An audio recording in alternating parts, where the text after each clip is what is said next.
Hi, I'm Blake Calhoun, the creator of the web series Pink and the sci-fi web series Continuum, and you're listening to GenreTainment Radio.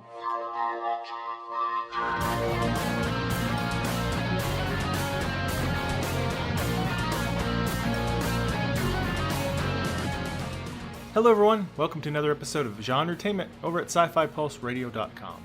We're your hosts Marx and Julie, and we hope you had a happy holiday season and look forward to giving you new GenreTainment episodes for 2017. Now, just in case you are new to the show, GenreTainment is where we talk about what's happening in the world of film, TV, books, and web series. We give you interviews with writers, directors, producers, and actors in independent and not so independent creations. Now, you're listening to episode 120. We are chatting with the founder of Stareable, Ajay Kishore. Stareable is a website that seeks to even the playing field so TV shows are considered on their merits, not their marketing budget. So if you're a web series creator or indie TV series creator, or just someone looking for new TV shows, and you want to check out this episode. Now, before we get started with Ajay's interview, we should point out that the music you just heard at the beginning of the show was a snippet from the theme song from our web series, Reality on Demand.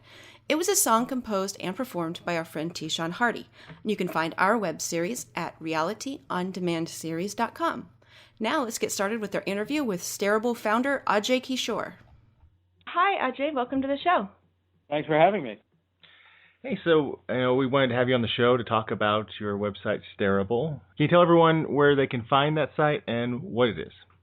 Sure. So Stareable's at www.stareable.com. And what we are is a platform for undiscovered television. So the thing that really caused us to create this is we noticed that there was just a tremendous amount of great television being created on the internet, but it was scattered across platforms, it was mixed into one-offs, and there was no real way to tell what people should be watching, what was out there. And so our goal is really to improve that discovery process and make it easier for people to find and enjoy these great shows that are already being created. I think that's awesome because that does make sense. I mean, there's so much out there, but the internet's pretty much like infinite. So it's kind of like, okay, there's good things out there. Good luck. Go find it. I mean, which tube do you search? I don't know. Yeah, which of the series of tubes do you go down? Yeah, exactly. I mean, it's the great thing about the internet, right, is that it's so vast and deep, but it's also so overwhelming. How do you find anything in it if you don't already know that it exists? I mean, even just looking at like YouTube feels like that, right? Like how do you find anything in YouTube? And that's just one platform. Yep. Yeah. So you guys are based out of New York, right? Yes. And how long has Stareable been active online? We've been working on the project for about a year, and the site itself has been up since April. Do you know like roughly how many shows you have so far on there? We have over 2,000. Oh, wow. So still a lot to search. Yeah. That's great. And yet we've probably only scratched the surface. Yeah, I was going to say, it's still just such a tiny, part of a percentage, probably, Yep. And new shows are always being created, right? I mean, I think that's the exciting thing about it. Let people know how, whenever you go on the site, what's some of your options to find these shows? Like, do you have categories? Do you, do picks?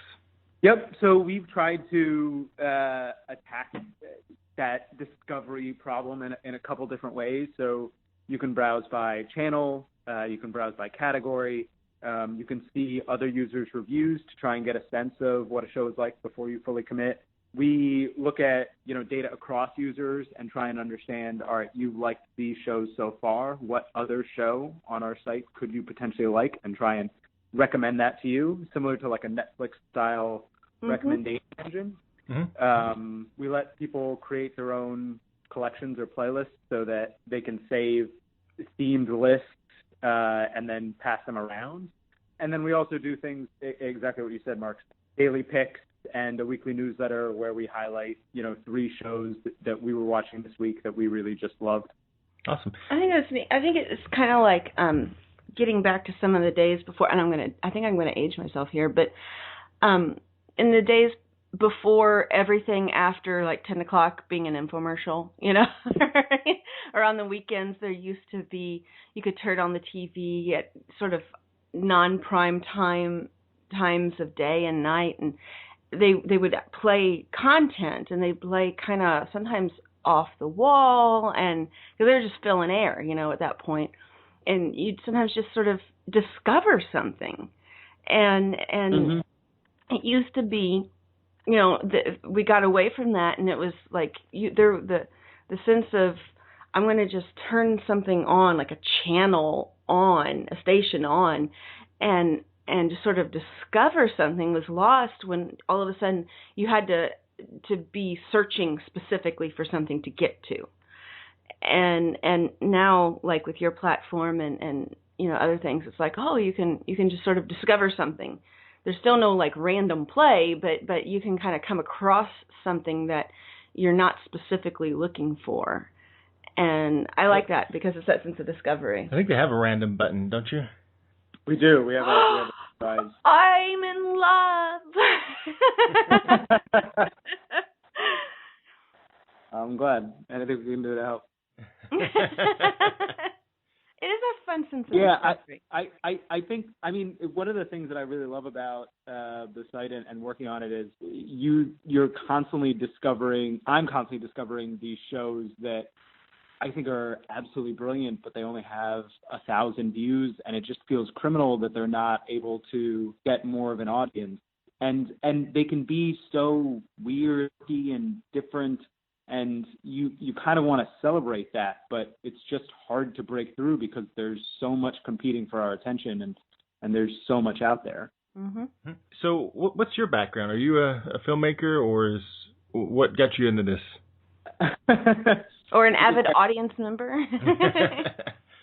Yeah, I think it's more of the latter. I have loved television since I was a kid, but this is the first thing I've ever done within the industry. I was reading a Time Out New York article about a year ago about the top 50 web series to know right now. And it was one of those things where it struck a chord with me, and it made me wonder, why isn't there a better way to find this sort of information online? I mean, I don't know what the half-life of that article is. Maybe it's a month, maybe it's 6 months, but eventually it's going to be out of date. There's no way that writer has an expansive view into everything that's being created, and it's entirely driven by their opinion. And so, given that this is the direction that television is going, that increasingly anyone can create it, and it's so scattered across platforms, there needs to be, I think, a tool that helps people discover these shows. And there was something really appealing about, helping in that process, about trying to put structure around it. I was in engineering in college, and that idea of, building this sort of tool really appealed to me. That was going to be my next question is, so what's your educational and career background then? Yeah, so the majority of my career, I actually was working in finance, and I've thankfully left that behind. Boy, that used to be such a secure thing, wasn't it? Maybe, but I will say this is the happiest I've ever been in my career.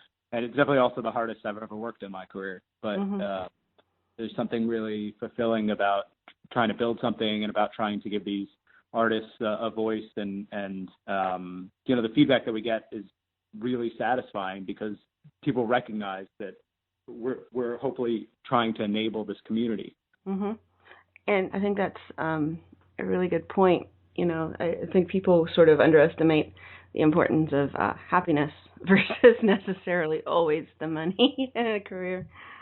Oh. Yeah, for sure. It's hard for me to ever imagine working on something, again, where I'm just not super passionate about it because it's just a sea change in terms of how much you want to wake up in the morning and get to work. And that's how you spend the majority of your day, right? So of your life, really. Yeah, absolutely. So if a web series creator wants to try to get their show on Stareable, how could they do that? Yeah, so we're always looking to meet new creators. As we said, we've only scratched the surface. So the best way is to email me at Ajay, AJAY, @Stareable.com. And it's Stareable, like stare, Stare, and then able, all in one word, right? Yep. Thanks for clarifying that. It's okay. I know it's not a visual medium, so I want to make sure everybody. No. That was sincere. We'll put that in the in the show notes, Yeah. also the email address, and of course the website address too. Where'd you come up with the name Stareable? It was a month in the very beginning of this, of going back and forth with one of my teammates.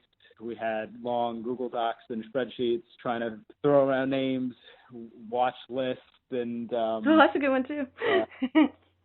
sit on the couch.com and just looking for what could bring people in, but also is available. A lot of URLs are taken, as you might imagine. And so there was definitely some hair pulling where we were like, God, are we ever going to find something? And then Stareable occurred to one of us, and it kind of fit. You're finding something that you want to stare at. Yeah, it's brilliant. But yeah, I mean, it's one of those things where I wonder, I mean, how much longer can we come up with? I mean, everything's just like gotta be pretty well taken at this point. Yeah. In a few years, you have to be like Stareable 1, 2, 3. Yeah. Well, that's why I think startups sometimes try and like remove letters or make up their own words that just kind of, they're quirky sounds. Like, what does Yelp mean? Or Google, why does that mean search? That explains a lot, because I'm always thinking it in terms of language. I'm like, what the hell does that have to? How is that relevant to what they're saying? What is that word? So that makes sense. So I'll put you on the spot. Tell us 3 shows that have stand out to you recently that's on the platform. Sure.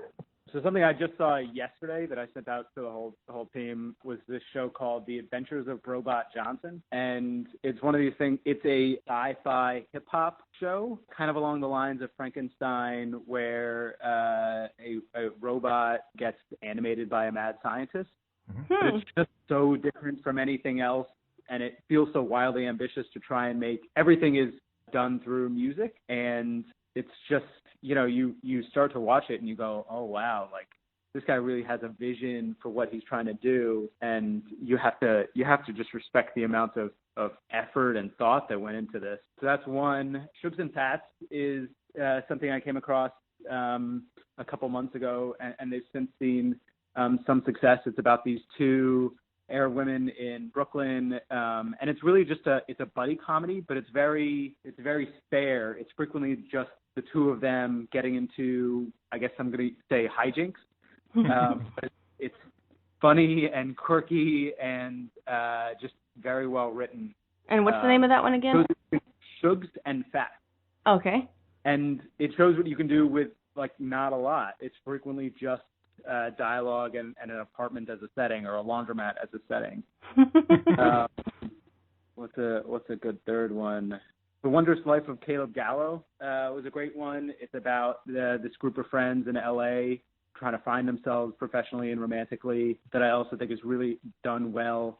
Kind of reminds, The Outs was a web series on, they got picked up their 2nd season on Vimeo and did really well, and this feels like just the same sort of level of quality and acting.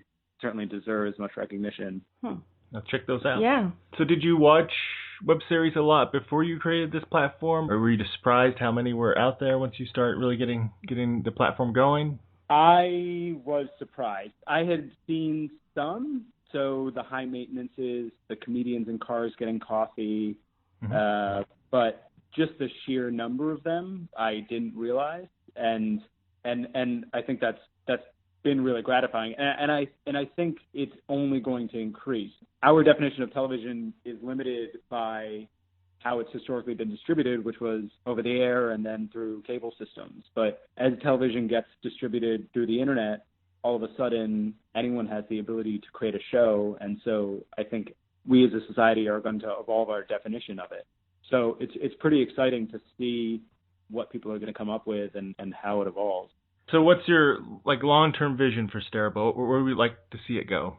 Well, as I said, I think increasingly independent content is just going to become a much bigger thing, and I think we want to really promote that community and help them get the recognition that they deserve. I think similar to television, this sort of content is going to be consumed across a lot of different ways, and so right now we are a website that also works on mobile phones, but I could see us creating an internet TV app because we do want to mimic that traditional experience. Mm-hmm. We could create mobile apps so that we know that people are consuming a lot of video on their phones, and so we want to make that more seamless. And then just working on that discoverability problem, which is such a huge one. I mean, the average person spends 26 minutes a day trying to find a television show.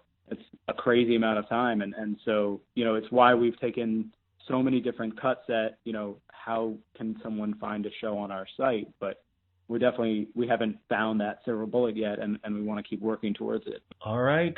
I wish you good luck with the project and or your site. And yeah, I want to encourage everyone listening to go and check this out, because it's a really wonderful tool for viewers, and then it's also a fantastic way to support the independent web series creators, because it seems like it started out that way, and then it didn't take too long for the larger, the corporations and the larger, big money guys to kind of come in and start. It felt like a lot of squeezing out of the independent content, much of which was just so interesting and creative and fun to watch.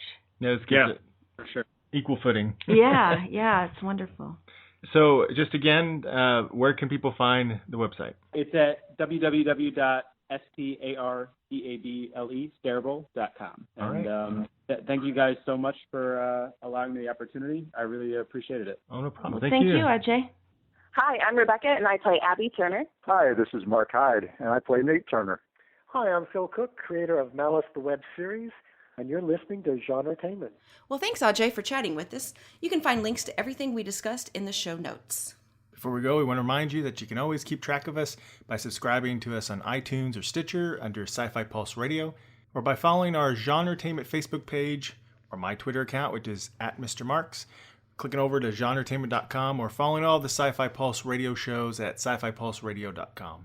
We'll be back soon with all new guests from our favorite films, TV shows, novels, and web series. GenreTainment is a production of Alien Jungle Bug Productions. Until next time.